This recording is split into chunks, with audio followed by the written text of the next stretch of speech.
بسم الله الرحمن الرحيم.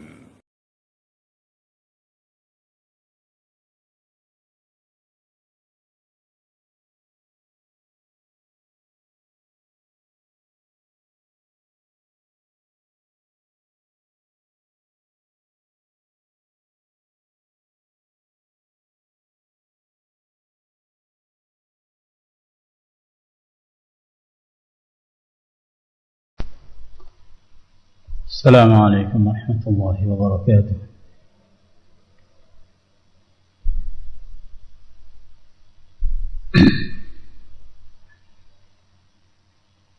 إن الحمد لله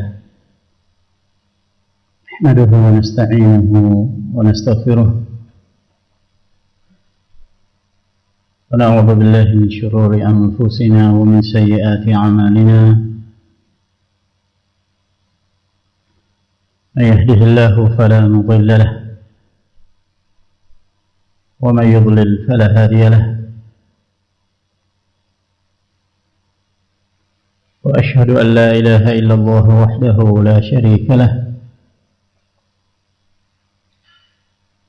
وأشهد أن محمدا عبده ورسوله.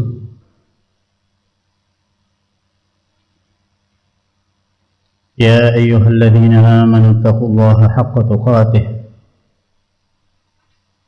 ولا تموتن إلا وأنتم مسلمون.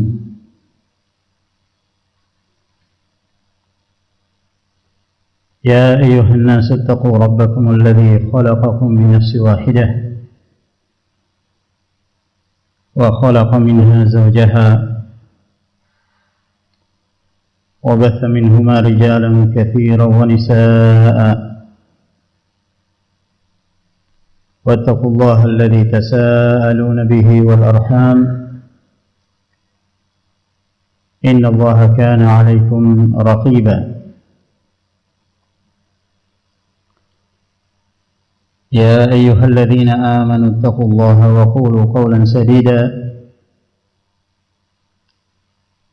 يصلح لكم أعمالكم ويغفر لكم ذنوبكم، ومن يطع الله ورسوله فقد فاز فوزا عظيما. أما بعد، فإن خير الكلام كلام الله جل في علاه، وخير الهدي هدي محمد صلى الله عليه وعلى آله وصحبه وسلم، وشر الأمور محدثاتها، فإن كل محدثة بدعة وكل بدعة ضلالة وكل ضلالة في النار.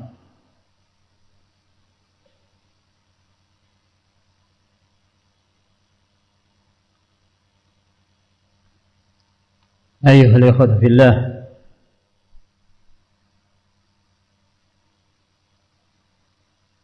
نحمد الله عز وجل atas nikmat yang besar yang tak terhitung banyaknya dari apa yang telah Allah Subhanahu wa taala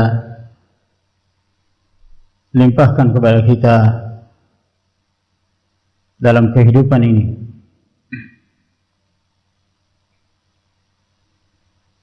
Nikmat yang zahir, nikmat yang batin, yang di antara nikmat yang besar yang Allah Subhanahu wa taala berikan kepada kita adalah nikmatus sihhah, nikmat kesehatan. Yang banyak dari kalangan manusia mereka lalai dan tertipu ketika Allah Subhanahu wa taala memberikan kepadanya nikmat yang besar itu. Sungguh benar apa yang disebutkan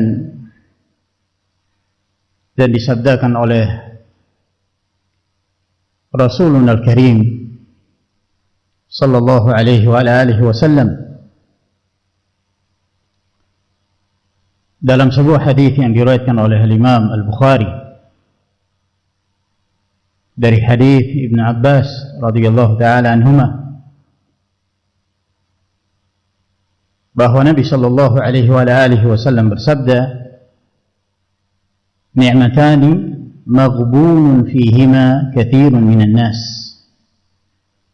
as-sihhatu wal faragh.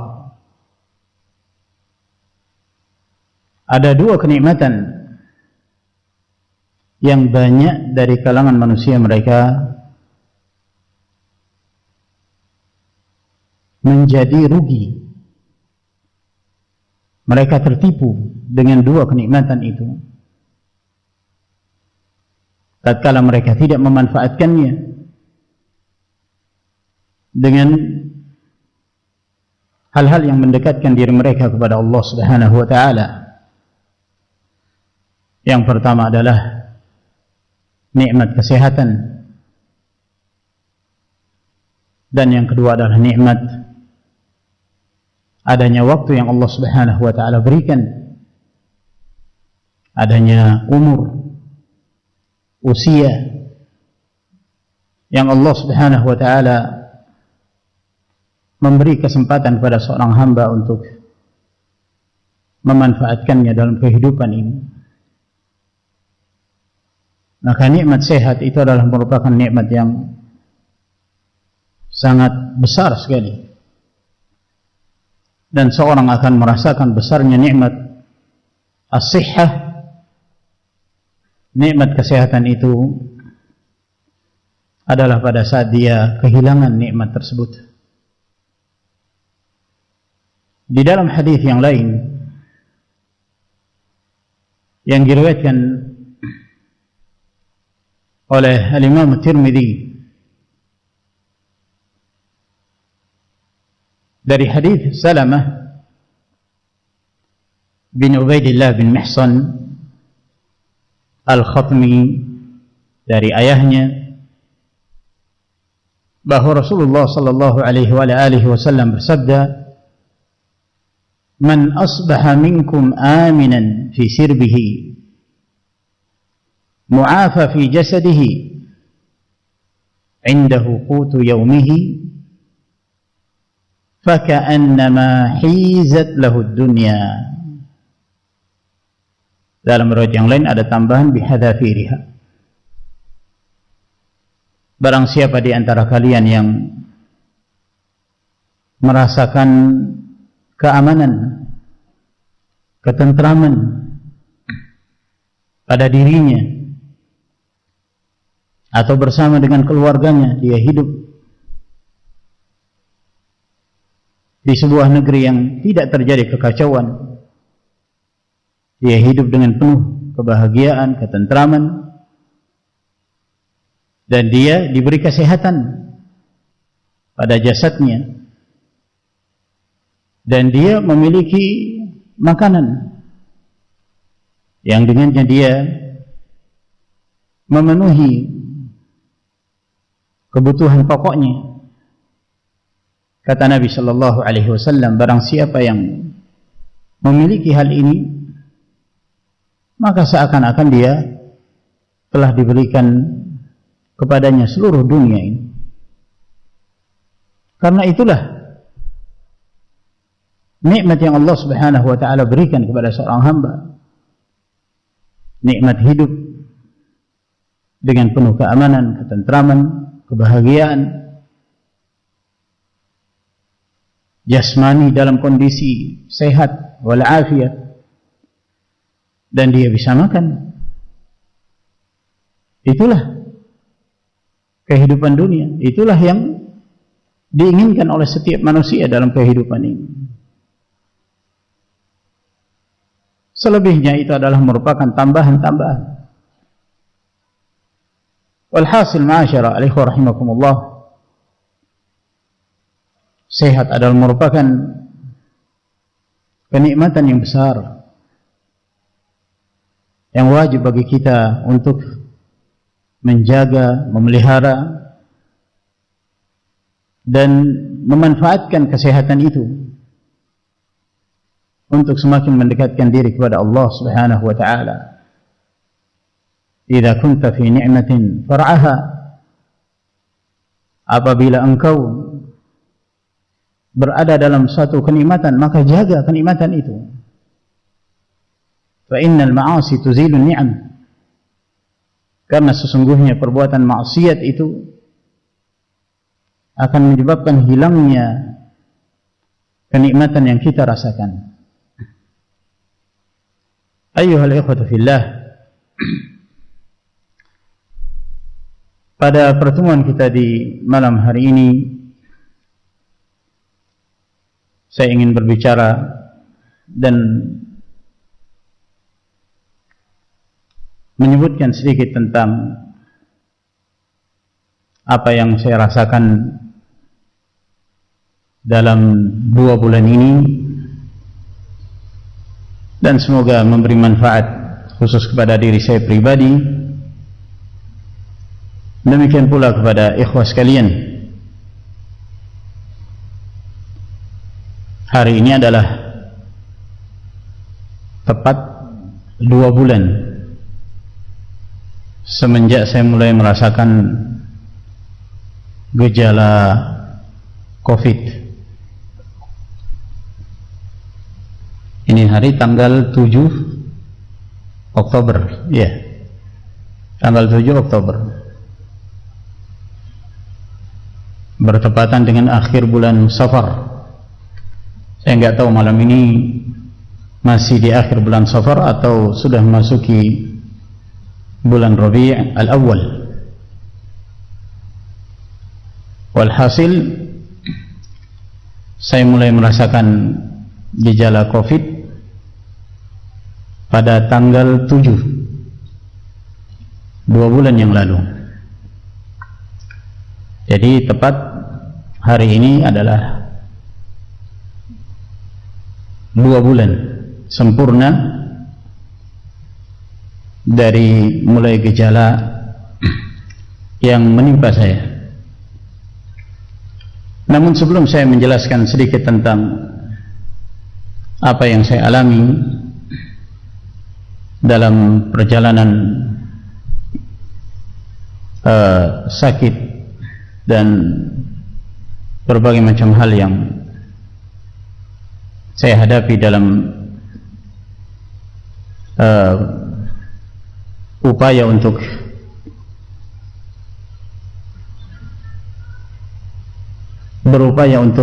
meraih kesembuhan, dan kesembuhan itu datangnya dari Allah Subhanahu wa taala semata. Yang pertama, saya ingin bersyukur kepada Allah Subhanahu wa taala, sebab Allah Tabaraka wa taala dialah yang memberikan kesembuhan kepada siapa saja dari hamba-hambanya. Wa idza maridtu fa huwa yashfini.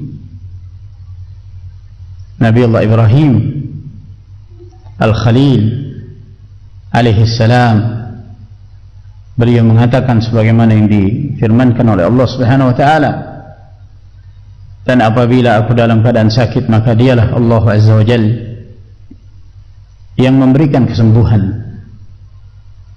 Innaka anta syafi la shifaa'a illa shifaa'u.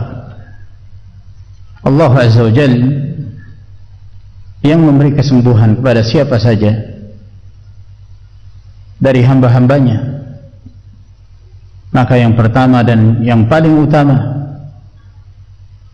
bagi setiap hamba untuk mengembalikan syukurnya kepada Allah Tabaraka wa ta'ala.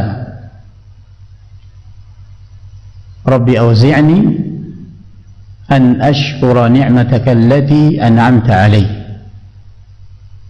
Ya Allah, berikanlah ilham kepada aku untuk senantiasa bersyukur terhadap nikmat yang Engkau berikan kepada aku.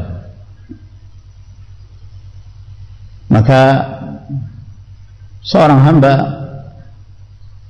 yang senantiasa bersyukur kepada Allah Subhanahu wa taala,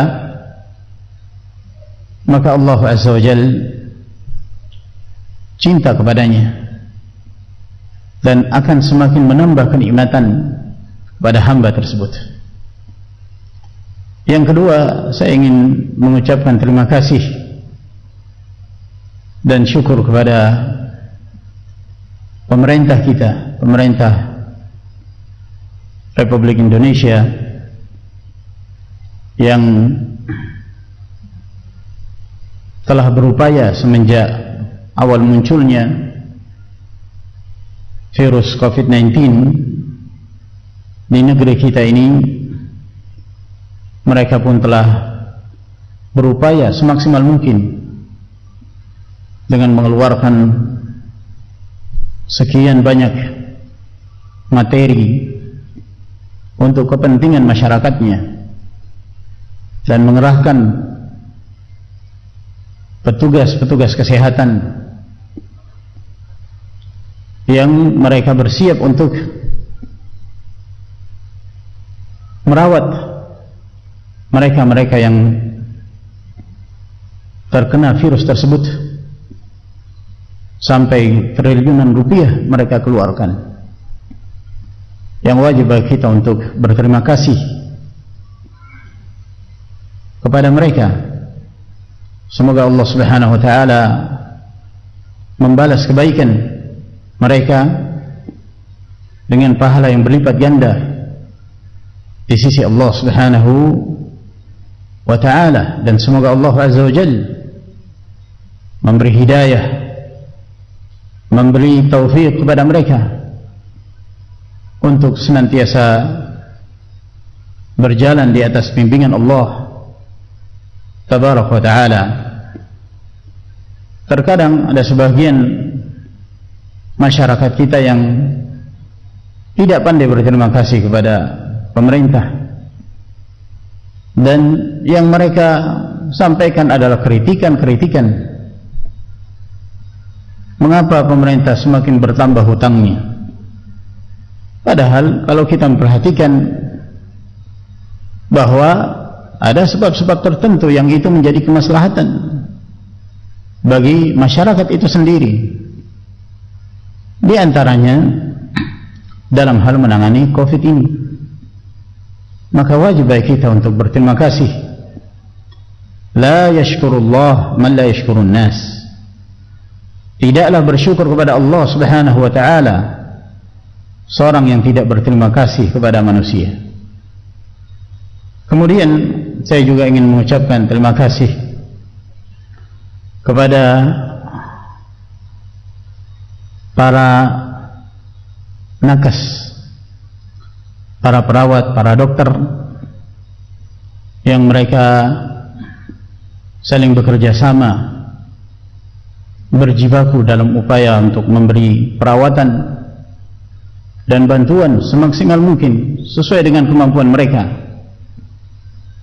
untuk menangani orang-orang yang telah menjadi pasien COVID-19 ini, dan lebih terkhusus pada para dokter yang memberi perawatan kepada saya, Dr. Chandra, kemudian Bapak Dr. Pras, beliau ahli urologi di Rumah Sakit Umum Kanujoso.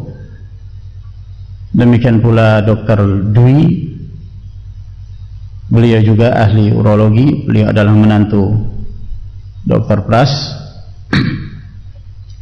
dan yang lainnya dari para dokter, para ahli, para perawat yang mereka saling bekerja sama untuk memberi perawatan kepada saya secara khusus dan kepada para pasien yang lainnya secara umum. Semoga Allah Subhanahu wa ta'ala membalas upaya mereka dan apa yang telah mereka keluarkan, baik dari sisi tenaga, demikian pula keahlian mereka, bahkan materi yang mereka keluarkan. Semoga mendapatkan pahala yang berlipat ganda di sisi Allah Tabaraka wa ta'ala.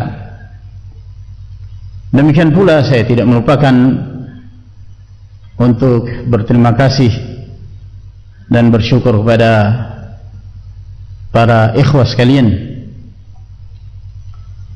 termasuk para pengurus Ma'had Ibnul Qayyim, pengurus yayasan yang mereka benar-benar bertahun, baik dari sisi upaya mereka, tenaga, demikian pula materi, demikian pula doa. Pak Imam Pracoyo, Abu Imad, Pak Wahyudi dan yang lainnya.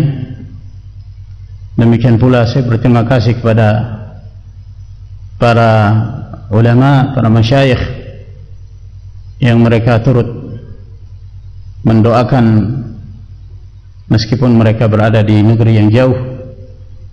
Syekhuna Adil Mansur hafizahullah, demikian pula Syekhuna Azhar Sanaiqarah dari Aljazair, Syekh Ruzaik Al-Qurashi hafizahumullah, Syekh Yusuf Sa'idi, Syekh Abu Sama Rabi' dan Syekh kita Syekh Abu Malik dan para masyayikh yang lainnya.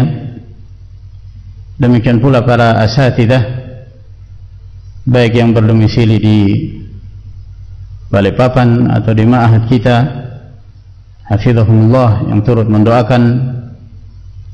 Demikian pula para asatidah yang ada di wilayah yang lain di seluruh Indonesia ini, jazakumullah khairan atas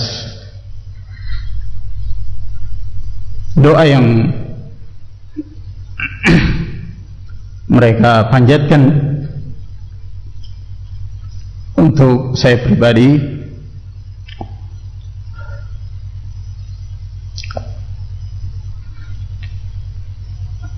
Semoga Allah Subhanahu wa taala membalas kebaikan mereka. Dan saya juga tidak melupakan untuk menyebut secara khusus akhuna al-Ustaz Dr. Irsan Abu Hafiz, demikian pula akhuna al-Habib Abu al-Irbaq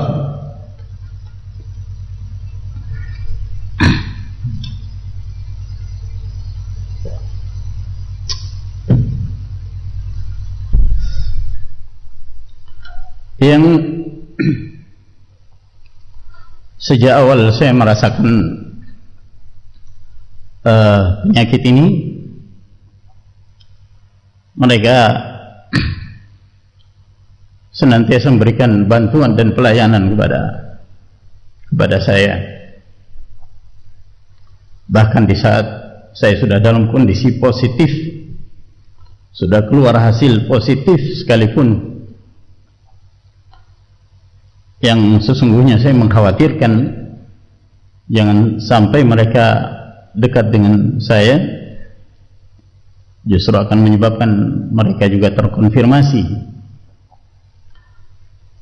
Karena pada saat dalam kondisi saya sedang sakit, mereka tetap masuk ke kamar saya, yang sebenarnya kalau secara kesehatan ya tidak diperbolehkan, kecuali kalau seorang harus memakai pakaian APD ya. Tapi subhanallah, mereka masuk semata-mata untuk memberi pelayanan pengobatan, oksigen ya.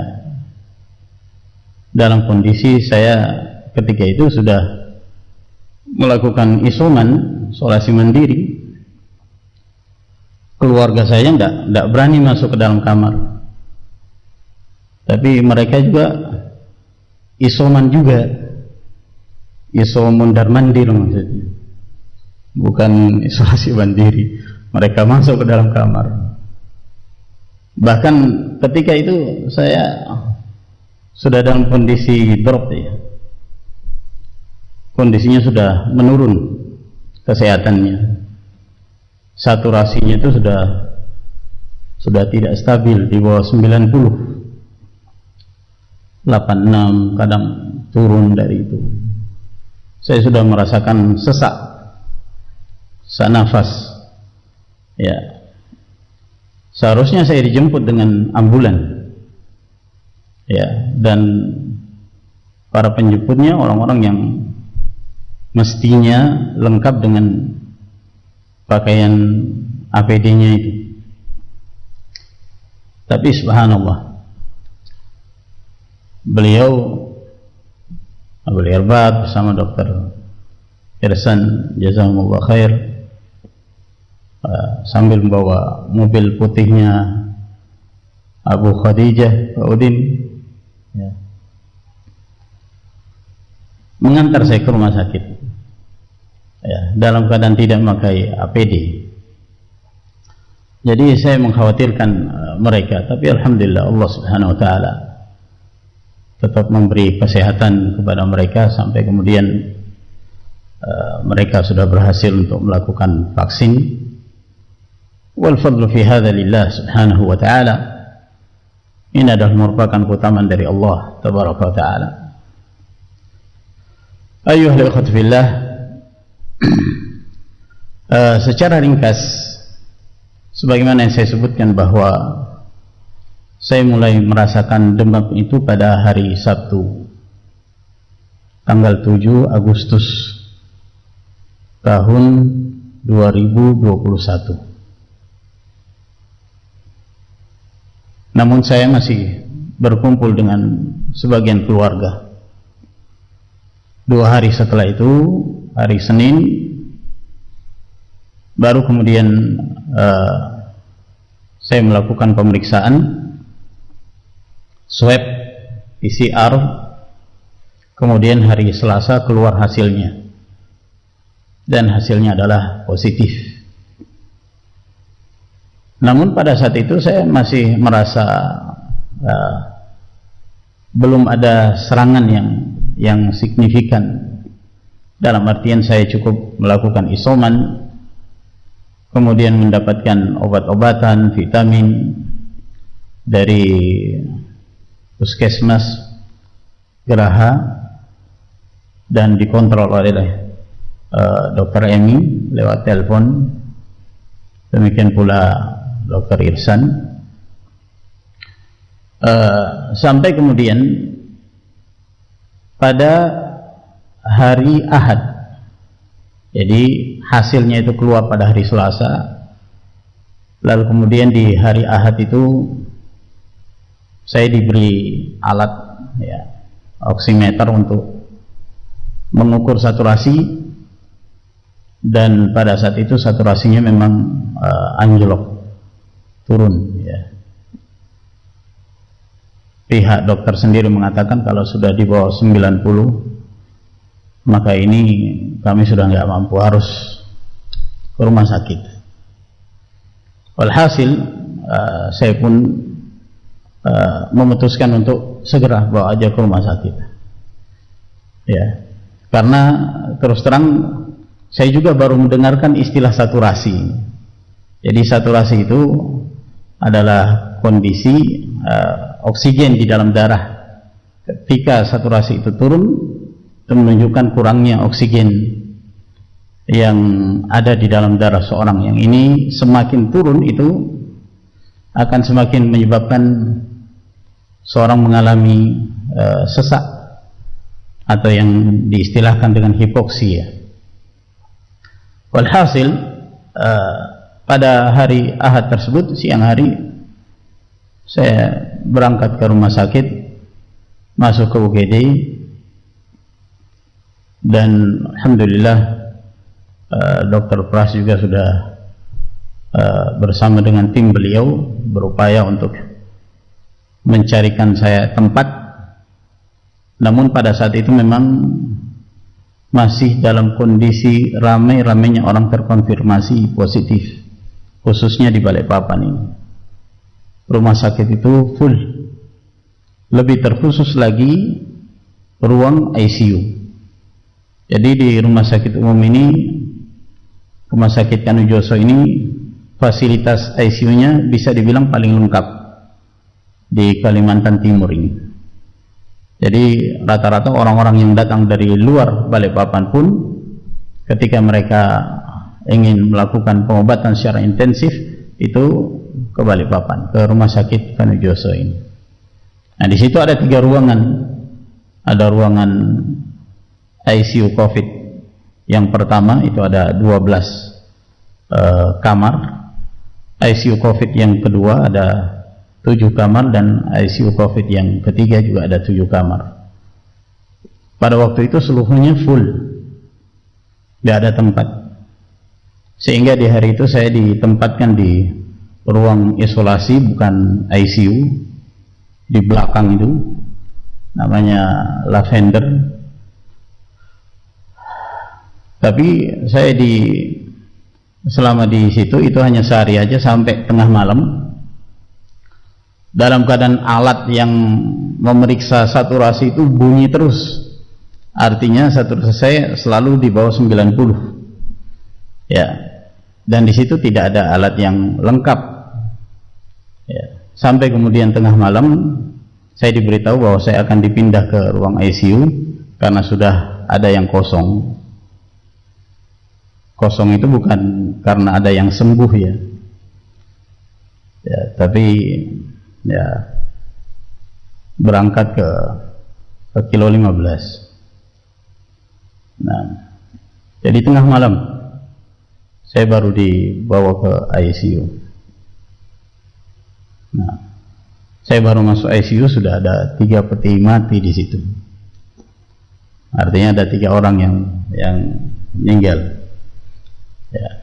Jadi kemungkinan saya ditempatkan di kamar yang ya bekasnya.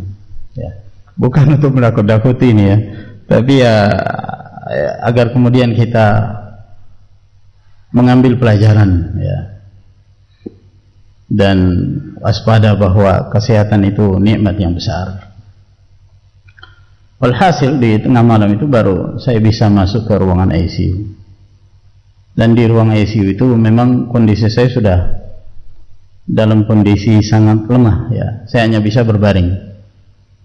Nah, ketika masuk sudah langsung diberi oksigen yang sangat tinggi ya, yang disebut HFNC itu, high flow nasal cannula ya, itu oksigen yang sangat tinggi ya, jadi semburannya itu lewat hidung ya, awalnya 60 liter per menit, jadi itu memang yang tertinggi ya. Kalau sudah tidak mampu lagi menggunakan itu ya, pertolongan terakhir adalah ventilator, dan itu berat ya, itu sangat berat. Seorang tidak menggunakan itu kecuali dia dibius, itu pertolongan terakhir. Alhamdulillah saya bisa menggunakan itu ya. Dan walhasil saya tidak ingin menceritakan apa saja yang terjadi selama di ruang ICU, namun memang kondisinya sangat membutuhkan kesabaran ya, terlebih jauh dari keluarga, jauh dari teman-teman ya, disebabkan karena kita diisolasi tidak memungkinkan untuk bertemu ya. Itu pun terkadang dialog atau ngobrol dengan dokter Pras itu hanya melalui telepon ya, dari jauh gitu, ada kaca yang terlihat. Jadi ada ruangan itu zona hijau gitu. Itu untuk orang-orang yang mereka akan meneliti setiap pasien-pasien yang ada di ruang tersebut. Dan ada pula zona merah yang mereka orang-orang yang wajib berpakaian APD, yang berinteraksi langsung dengan para pasien. Jadi memang cukup menyedihkan ya, karena nggak bisa dijenguk dan tidak bisa bertemu dengan orang-orang yang selama ini kita kenal. Dari sisi itu ya ada tekanan tersendiri. Ya. Kemudian ditambah lagi memang kondisi yang ada di ruangan tersebut ya juga memberi tekanan yang lain gitu.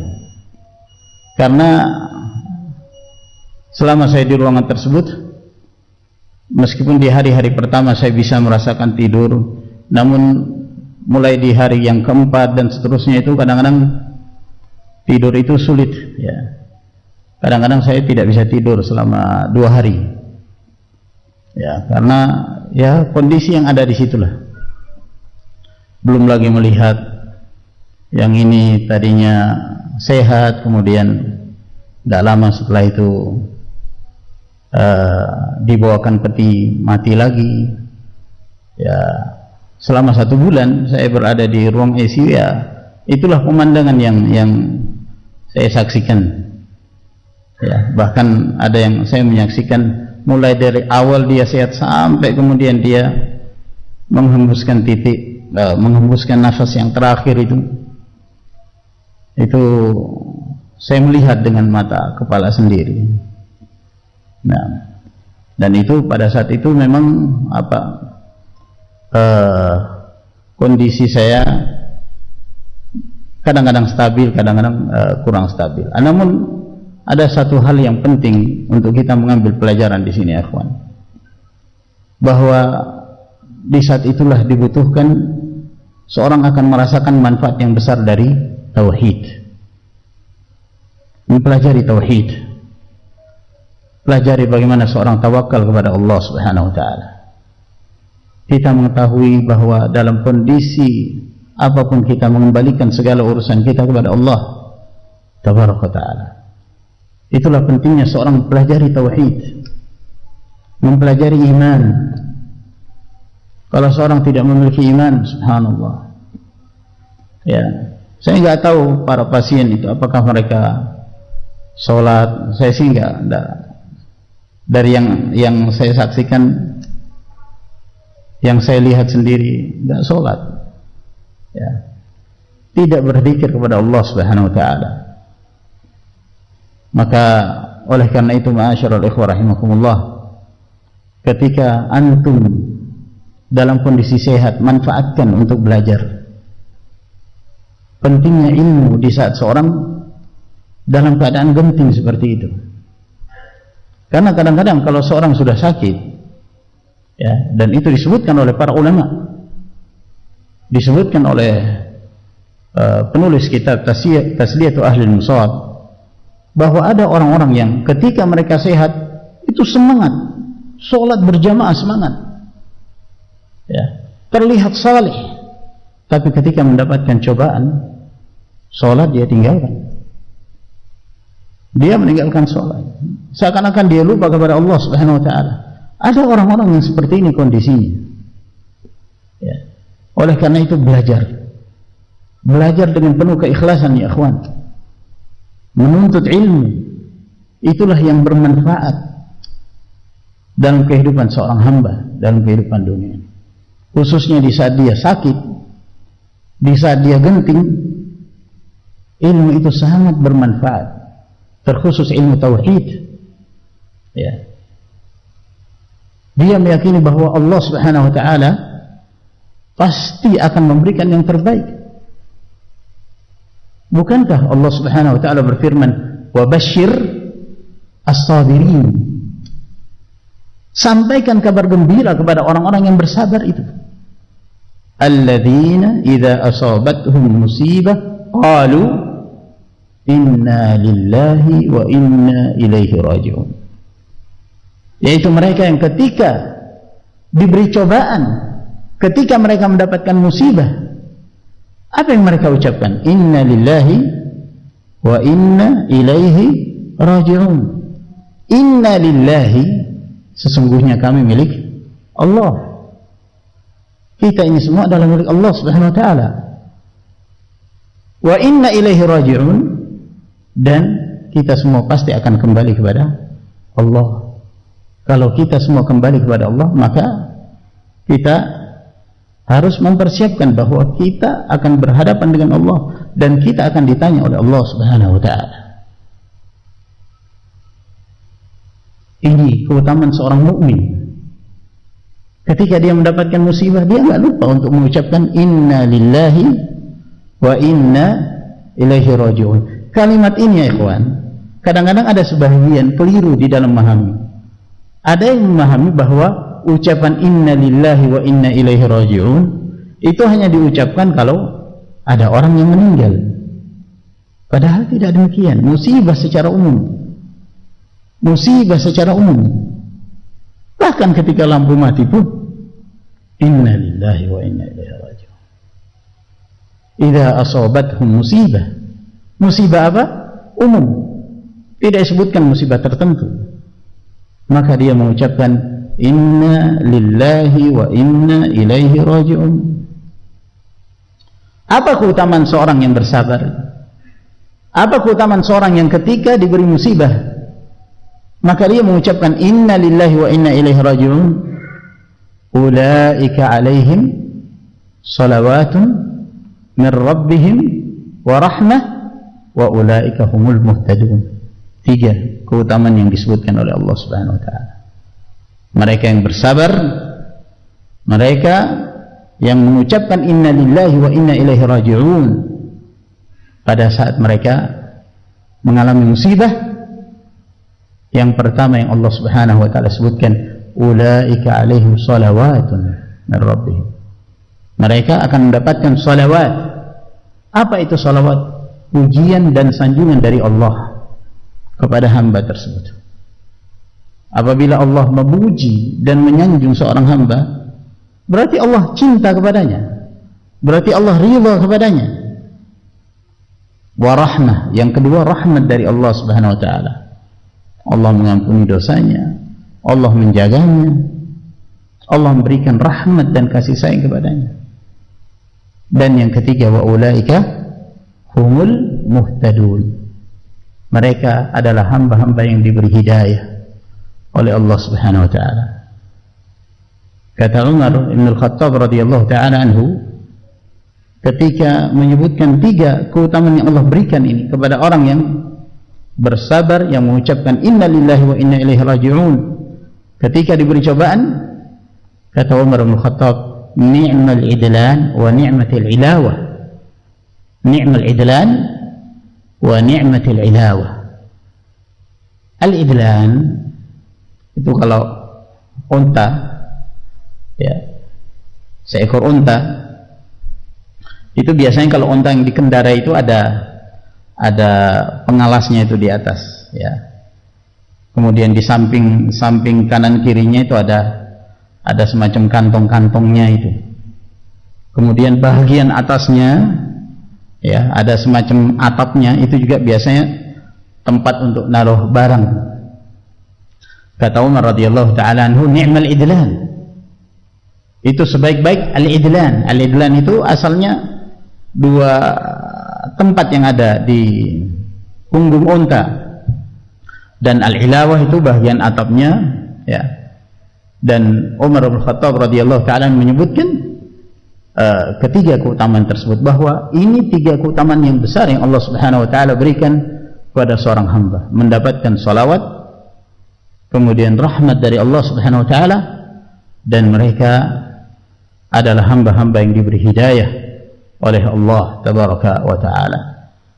Dan itulah keutamaan bagi seorang yang mengerti tauhid, ya. Maka kita bersyukur kepada Allah Subhanahu wa taala yang memberi taufik, yang memberi hidayah untuk mengenal Ahlus Sunnah wal Jamaah, mengenal tauhid, belajar tauhidullah, belajar iman. Karena itulah yang akan memberi manfaat, ayyuhal ikhwah, bukan hanya di akhirat, ya.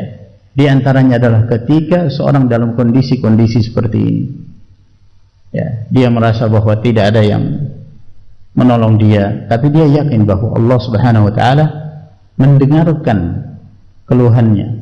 Dia meyakini bahwa di sana ada Allah Azza wa Jalla yang senantiasa mendengarkan ucapannya ketika dia berdoa. Ya Hayyu ya Qayyum bi rahmatika astaghith aslih li sya'ni kullah wa la takilni ila nafsi tarfata 'ain. Ketika dia berdoa memohon kesembuhan, dia meyakini bahwa di sana ada Allah Subhanahu wa taala. Itulah yang akan memberi manfaat kepada kita ya ikhwan. Bukan harta yang melimpah. Orang kaya raya pun tidak mampu menyelamatkan dirinya. Berapa banyak orang yang kaya raya. Pada akhirnya ketika terkonfirmasi COVID, maka dia pun mati seperti yang lain. Nah, akan tetapi seorang yang bertauhid, seorang yang memiliki iman, maka dia menyerahkan segala urusannya kepada Allah dalam kondisi apapun. Apakah Allah Subhanahu wa taala akan mengambilnya atau Allah Subhanahu wa taala memberi kesembuhan kepadanya, dia serahkan kepada Allah, dan itu akan selalu menjadi baik bagi seorang mukmin. Maka belajar tauhid, ya. Mempelajari tauhid bukan hanya sekedar materi, ya. Kita wajib bertawakal, kita wajib bersabar, tapi hendaknya kita tanamkan di dalam diri kita, ya. Dan itu benar-benar akan memberi manfaat kepada kita ya ikhwan. Terkhusus ketika seorang mengalami hal-hal yang sulit, ya. Hal-hal yang genting. Nah, kemudian ma'asyiral ikhwah rahimakumullah, sebagaimana yang disampaikan oleh para ahli dan para dokter bahwa mengapa saya bisa lama tinggal di ruangan ICU COVID itu, hal ini disebabkan karena serangan itu datang sampai 2 kali, serangan dari badai sitokin. Jadi serangan pertama memang paru-paru itu terlihat kotor sekali, namun lama-kelamaan ada perubahan, ya, saturasi semakin baik. Itu pada 2 pekan pertama, ya, saya merasa bahwa mudah-mudahan ini bisa menjadi kesembuhan, ya. Namanya rasa rindu untuk bertemu dengan ikhwan, bertemu dengan keluarga itu pasti ada lah. Nah, kemudian juga ada support lah dari beberapa ikhwan. Insyaallah antum sudah sembuh Zat, banyak lah. Nah, itu 2 pekan menuju pekan yang ketiga. Tapi subhanallah, saturasi kembali menurun, ada serangan yang kedua. Nah, itu untuk naik ke atas 90 itu sulit sekali, ya. Selalu turun, selalu anjlok. Padahal segala upaya sudah dilakukan ketika itu, ya. Sampai perawat lakukan proning, ya. Ada istilah proning itu kalau tidur tengkurap, itu sudah sering saya lakukan. Pada saat itu terlihat saturasi baik, tapi begitu kembali tidur terlentang itu anjlok lagi. Ternyata ada serangan kedua, jadi paru-paru itu kembali kotor. Nah, itu saturasi kalau sudah turun sampai di bawah 80 itu sangat mengkhawatirkan. Ya, biasanya pertolongan terakhir akan dilakukan, yaitu dengan menggunakan ventilator. Nah, kebetulan pada malam itu memang ada seorang bapak itu awalnya saturasinya bagus sekali, tapi rupanya beliau ada kelainan jantung, jadi pada malam itu anjlok, ya. Saturasinya turun, akhirnya pakai ventilator, sebelum subuh sudah meninggal. Saya sendiri ketika itu sempat merasakan mungkin saya pun akan seperti itu. Jadi ya, saya merasa bahwa ini adalah kehidupan yang kedua di dunia. Jadi memang anjlok, betul anjlok. Sampai dokter pun agak tegang ketika itu, ya.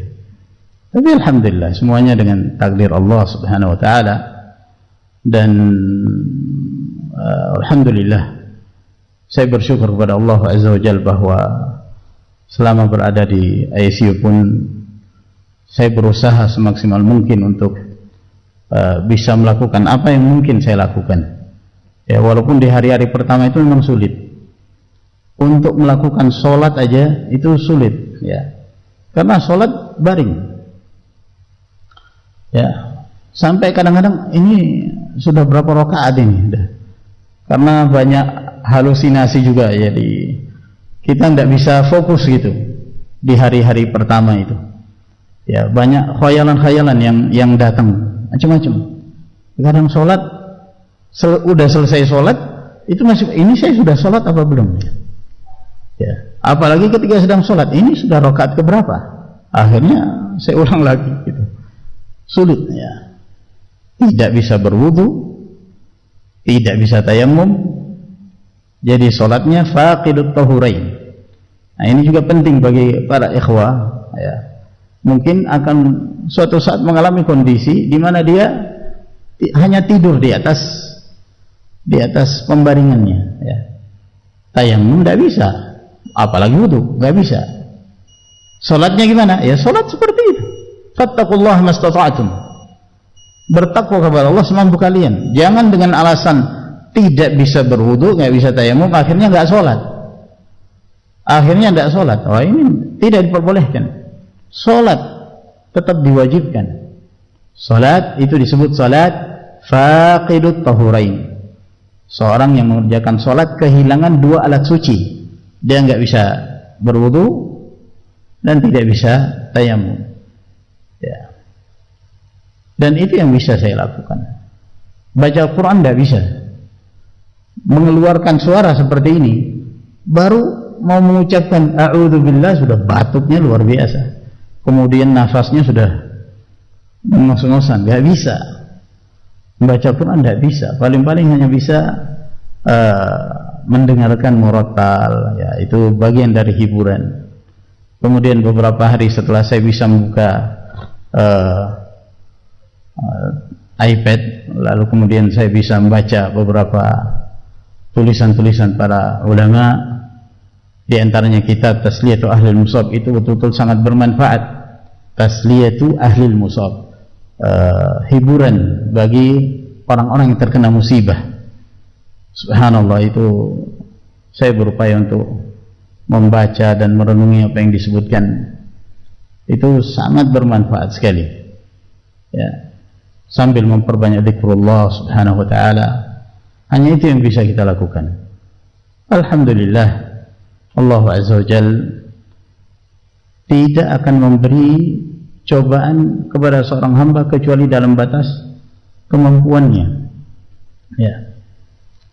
Saya merenungi bahwa apa yang saya alami dan apa yang dialami oleh saudara-saudara kita ketika terkonfirmasi positif, lalu kemudian masuk ke ruang ICU, itu jauh lebih ringan.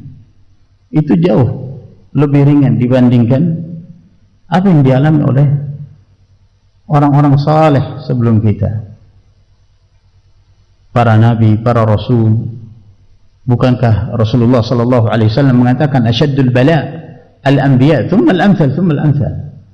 Cobaan yang paling berat itu dirasakan oleh para nabi. Kemudian yang semisalnya, kemudian yang semisalnya. Seorang diuji oleh Allah subhanahu wa ta'ala sesuai kondisi keimanannya, ya.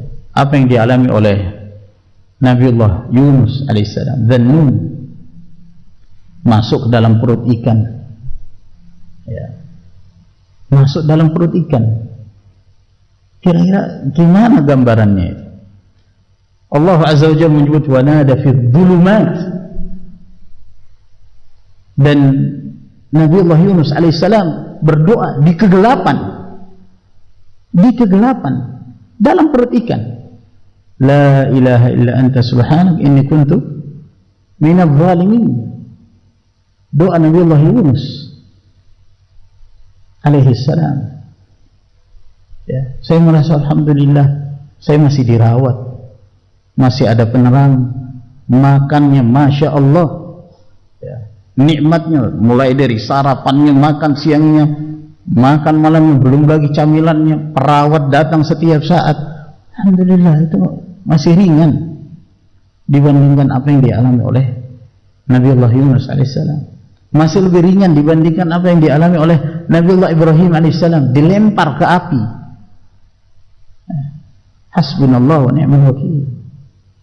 Masih lebih ringan dibandingkan apa yang dialami oleh Nabiullah Ayyub alaihissalam, bukan sebulan di ruang ICU, 18 tahun beliau mengalami sakit yang luar biasa sampai dikucilkan oleh masyarakatnya.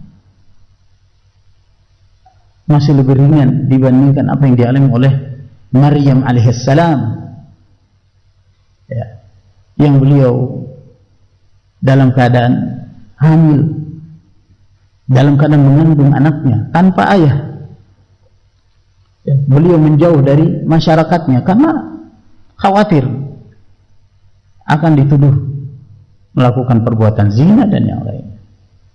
Sampai kemudian dia menjauh, sampai kemudian dia melahirkan, ya, tidak ada perawat yang membantunya, sampai beliau mengatakan, ya laitani mittu qabla hadha wa kuntu nasyan mansiya, alangkah inginnya aku mati sebelum ini dan aku dilupakan, tidak ada orang mengingat aku. Artinya ma'asyiral ikhwah rahimakumullah, Allah Azza wa Jalla tidak akan memberi cobaan kepada seorang hamba kecuali dalam batas kemampuannya. Wajib bagi kita bersyukur kepada Allah Subhanahu wa ta'ala. Oleh karena itu ma'asyiral ikhwah, hendaknya kita meyakini bahwa di balik musibah itu pasti ada hikmah yang besar. Di balik musibah pasti ada sesuatu yang Allah Subhanahu wa ta'ala inginkan kepada hamba tersebut. Terlebih ketika dia seorang mukmin. Nabi sallallahu alaihi wasallam mengatakan, may yuridillahu bihi khairan yusib minhu. Siapa yang Allah Subhanahu wa ta'ala kehendaki kepada seorang hamba itu kebaikan, maka dia akan diberi cobaan. Cobaan bagi seorang mukmin itu pasti berakhir dengan kebaikan. Tidak ada yang namanya cobaan kemudian dia akan mengalami kesengsaraan terus-menerus, tidak. Pasti ada batasnya, pasti ada akhirnya. Dan akhir dari cobaan tersebut bagi seorang mukmin selalu berakhir dengan kebaikan dan kenikmatan. Saya kira ini ma'asyiral ikhwah rahimakumullah yang bisa saya sampaikan pada pertemuan kita di malam hari ini. Dan yang terakhir yang ingin Anda sampaikan bahwa musibah apapun yang menimpa kita, yang berkaitan dengan jasad, yang berkaitan dengan kehidupan dunia, itu adalah musibah yang jauh lebih ringan daripada seorang yang terkena musibah dalam agamanya. Itu musibah yang terbesar. Ketika seorang diberi musibah yang menyebabkan dia meninggalkan Allah Subhanahu wa ta'ala, musibah yang menimpa seorang menyebabkan dia tidak sholat, musibah yang menimpa seorang yang menyebabkan dia lalai dari Allah, musibah yang menimpa seorang menyebabkan dia meninggalkan kewajiban-kewajiban yang Allah Subhanahu wa ta'ala wajibkan kepadanya. Itu musibah yang sebenarnya yang kita berlindung diri kepada Allah Subhanahu wa ta'ala, semoga kita tidak tertimpa musibah tersebut. Di antara doa yang biasa dipanjatkan oleh Nabi sallallahu alaihi wasallam, sebagaimana yang diriwayatkan oleh Tirmidzi dari hadis Abdullah bin Umar, bahwa Rasulullah sallallahu alaihi wasallam, ya, apabila beliau hendak meninggalkan satu majelis di mana beliau berkumpul dengan para sahabatnya, ya, apabila beliau meninggalkan majelis tersebut, maka beliau selalu mengucapkan sebuah doa yang beliau doakan untuk para sahabatnya. Beliau mengatakan, Allahumma qsim lana min khasyatika ma yahulu bainana wa baina ma'asik, wa min ta'atika ma tuballighuna bihi jannatak, wa min al-yaqini ma tuhawwinu bihi alaina musibatid dunya, wa matti'na bi asma'ina wa absarina wa quwwatina ma ahyaytana, waj'alhu al-waritha minna, waj'al tha'rana 'ala man zalamana, wansurna 'ala man 'adana. Lalu kata Nabi sallallahu alaihi wasallam dalam doanya, wala taj'al musibatana fi dinina, wala taj'alid dunya akbar hammina, wala mablagha ilmina wala tusallit alaina man la yarhamuna. Yang menjadi syahid dari doa ini, Rasulullah sallallahu alaihi wasallam mengatakan, wala taj'al musibatana fi dinina.